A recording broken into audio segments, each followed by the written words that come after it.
Welcome in to One and Only Horror Reviews, where I force feed your ass the only review you're gonna need.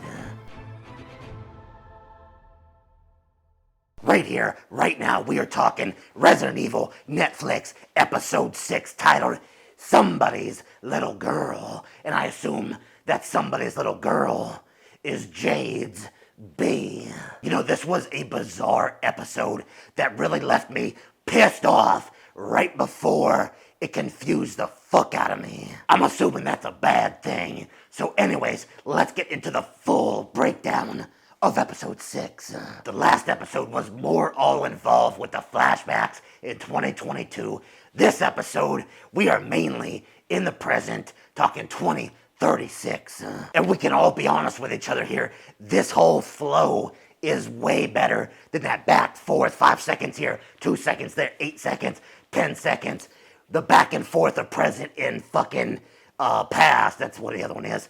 Way too fucking herky-jerky for me. I like this a lot better. But since we get more of the present, let's flip the script right here, right now. We are gonna cover the present first and wrap up with the brief past clip. So here we are, we finally made it, 2036. We got face to face Billy and Jade. Billy is obviously working for Umbrella now, and she said that Evelyn wants Jade brought back to Umbrella. Now that is interesting because that lets us know that Evelyn is still alive in the present. Their dad though, yeah, apparently Billy tells Jade he died asking for her. I just have to ask, was that motherfucker standing in the middle of a goddamn volcano? So at first I like this back and forth. I'm like, okay, this is gonna get intense. We're gonna have a Billy versus Jade scenario, and then it kind of just ends.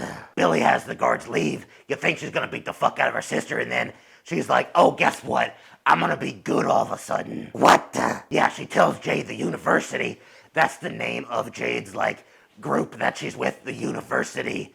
Anyway, she says, yeah, the university's nearby. Here, I'm gonna get you out of these cuffs and shit. Billy removes the tracker from Jade's arm, and she really tells her that she is dying. The virus, the T-virus, is apparently, finally, for the love of God, it's taken this long, but apparently it is finally taking over her body. And then Billy says this line about, I should have chose you over Umbrella, and it's like, we just found out this dynamic, and it's already kind of ruined. We thought we were gonna, at least I did.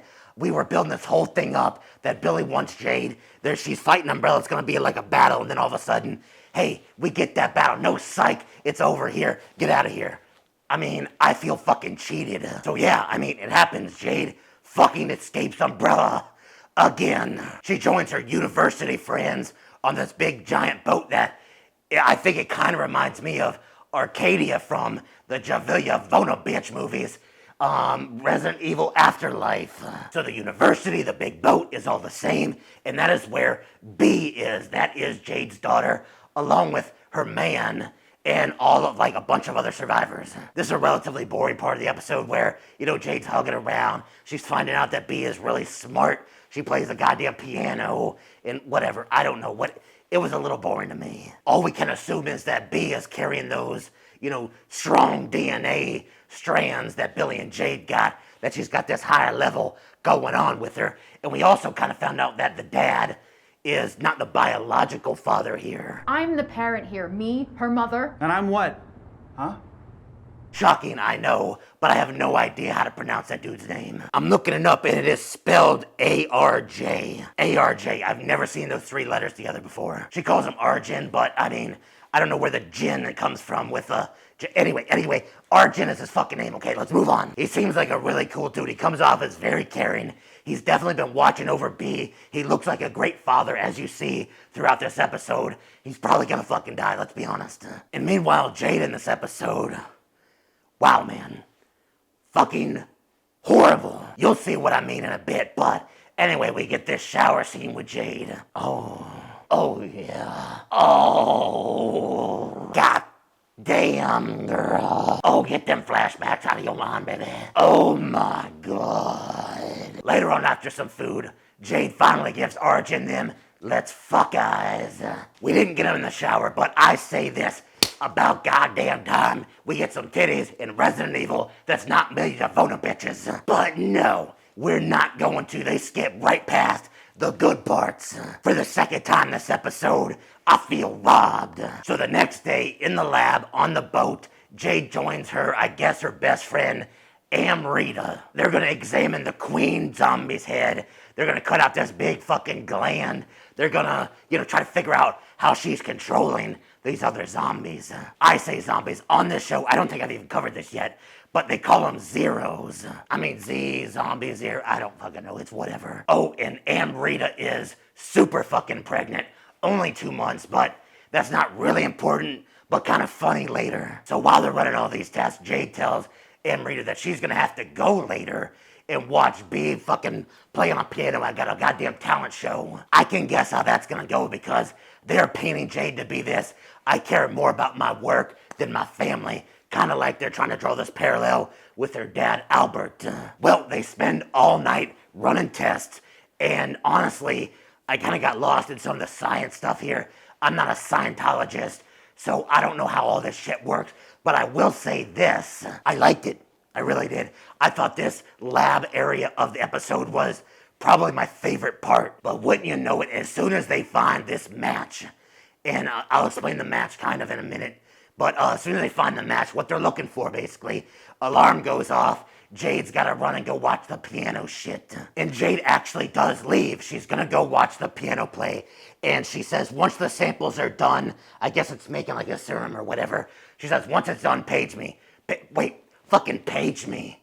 This is 2036, motherfucker.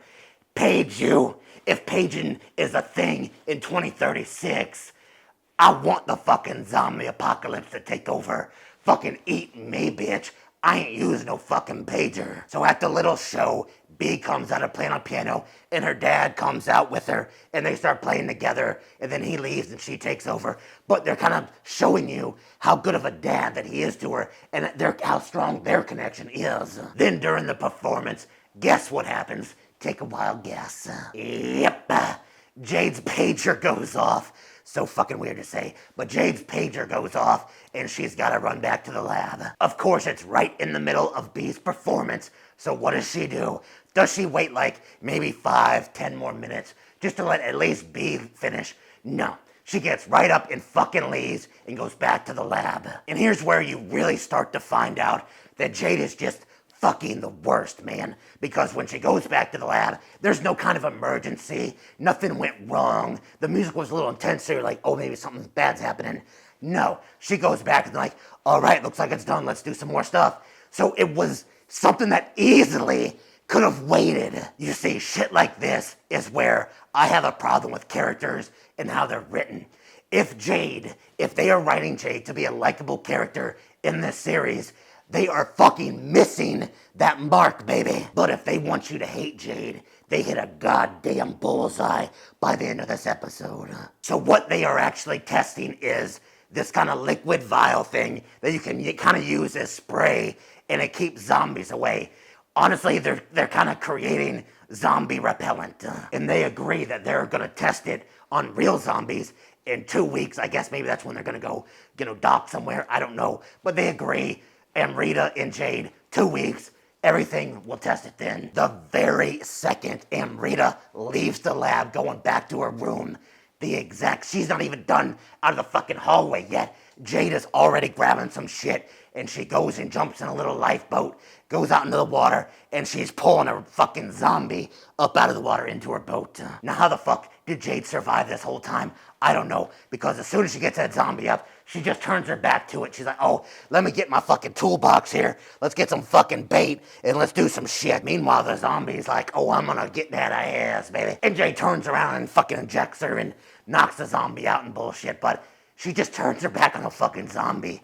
Man, I'm just like, this is all just progressively driving me fucking up the wall. Jade takes the zombie, fucking straps it up onto the wall, and the next day, in comes little old B. And you know what? I hate fucking kids. It's whatever. But B She seems pretty fucking chill. She's coming in, hey, Mom, I'm so happy you're here. I got you some coffee. It's the morning time, I'm gonna get you a little bit of coffee. But B sees that zombie up against the wall and she's like, hey Mom, what the fuck did you do? And Jade's like, oh, hey, don't worry. I'm gonna test this stuff. It's kind of zombie repellent. She explains everything to B. And then she's like, all right, B, get out of the room. I got some important shit to do. Psych, no, she doesn't. She says, hey, how about you stand right fucking here? Jade sprays that fucking shit all over her body. She sticks her finger, a little bit of blood coming out, and she comes walking on up to that motherfucking zombie. And you know what? It works. The zombie is paying her no attention whatsoever. But guess what the zombie does pay attention to? Jade's daughter B, because B comes up and she's like, I don't know why B is all of a sudden walking to the zombie too. Yes, B did not stay in her spot, but she is still in the room for some fucking reason. Anyway, she comes walking up. That zombie fucking freaks out. It easily breaks out of its fucking straps. I'm talking, what the fuck did she put her up there with? Easily breaking out, no problem at all. The zombie fucking tackles Jade. Jade gets kind of knocked out a little bit, and the zombie ends up chasing little old B through the hallways. B runs out into this room where there's a couple of survivors, and hey, there's Amrita. She's like, hey B, what's wrong? Oh, is that a zombie? And yep, Amrita's dead. Oh, by the way, do you remember? She's pregnant. Cool, Jade. Very cool. Yeah, that's cool. Everyone shows up, they kill the zombie, and then Jade, to her credit at least, right away says, hey, that was my fault, I brought her on board. Dumb motherfucking bitch right there, goddamn. Amrita's husband, the dad-to-be, sees what happens. Here's what Jade says, grab that motherfucker's gun, points it at Jade's gonna kill her. I'm like, oh fuck yes. That's what I'm talking about. Shoot that motherfucker right there in the face. Just before he does, though, fucking Arjun comes up, fucking knocks his hand up in the air, saving Jane. Jane, whatever the fuck your name is. I honestly don't give a fuck at this point. Oh, and then to top it all off, you'll hear choppers above, and here comes Umbrella. Guess what? Another fucking episode where Jade escapes Umbrella, and Umbrella comes and gets her at the end. It's happened 6 times, 6 for 6 episodes basically at this point. And I mean, come on. By the way, with Jade, I'm putting her up for Mother of the Year. God fucking damn her. Thankfully, that is the it for the present portion of the episode. Fuck you, Jade. Quick flashback time. So back in 2022, Albert Wesker is gonna go talk to that Tijuana investigator. And when I say talk, I kinda mean he's gonna kill him. The reason he's doing it is so Umbrella doesn't find out that Billy is infected. Wesker injects him with some lethal horse semen. I don't know what the fuck it is. It ends up killing him though. It does the job. And no surprise here, Evelyn is pissed off when he dies because she's like, he was our only guy that was gonna rat out the mole, and then questions Albert Wesker. Motherfucker, I am sorry, but it has been so brutally obvious that Albert Wesker is the center of all the problems that are going on at that point in time around Umbrella. If she can't see that, I cannot help that bitch. So at the very end of this episode 6, Albert is locked up in this little room, and they show a scene where they kind of cut open the Tijuana motherfucker, and like he starts shaking violently, and Evelyn's like, oh, what the fuck's happening? I don't know if he's turned into a zombie. I don't really know what the fuck's going on there. But then we go back to Albert in his little cell. A little fucking panel gets popped off the wall he's in, and you hear a voice. It is Lance Riddick's voice, the actor playing Albert Wesker. Since when are you such a scaredy cat? As Albert looks through the fucking hole in the wall, he sees himself. But himself with a fucking beard. And yes, cringe incoming. Hey, bro. Ah, god damn it, it hurts me right here, motherfucker. It hurts me. And that's the end of the episode. So, what in the shit is going on? I swear to fucking God, if this is another goddamn fucking clone bullshit, if you go back and watch my review on why the Resident Evil Julia Jovovich movies fucking suck. It is because, one reason, there's many, but one reason is because of their fucking bullshit relying on goddamn clones. So yeah, it better not be motherfucking clones. I didn't actually mention this on the review yet, but the acting in this episode, for some reason, was off. The acting did not line up to the previous episodes. Even fucking adult Jade was fucking horrible here. Well, expect a lot more of that. Yeah, I don't know what the fuck happened, but something was off. Overall, when thinking about how rating this episode, I don't really know what to make of it. It makes you very fucking angry at Jade for putting all these motherfuckers' lives on the line, killing her best friend, unborn baby. God Damn. And she's doing all this shit without even fucking telling anybody. Anyway, so this wasn't the worst overall episode of the show. I still think episode 2 was way too boring and I just didn't like really anything going on. This episode was better than that, but I am rating it lower based on how fucking angry I am afterwards and how much I am pissed off at what the fuck is going on with Albert Wesker. I know I'm trying to wait as long as I can, but it is not looking good, motherfucker. Anyway, I just really felt bad and mad after watching this episode, so I cannot give it anything higher than a 3 bearded Weskers out of 10. The more I think about Lance Reddick being on the other side of that wall, the more I am fucking worried. But for anybody out there who has been watching my reviews and you do like Billy for some fucking reason, guess what? Today is your day because I think I officially hate Jade more than Billy now. But that's it. We only have 2 episodes left. Let's round this puppy out. Let's see how this series wraps up. I hope you come back. If you stuck around this long, I assume you're coming back, baby. But we'll get them out to you, and it's time to end. I don't know what I'm doing. This is a weird. I don't know what's happening. But this is One and Only Horror Reviews. Hit like, hit subscribe. Why don't you share the video out to a couple friends? I don't know. Are you on the message? We on the Yahoo message boards today. Go out there and fucking throw links out. I don't know. Either way, come back here. I'll see ya on the next video.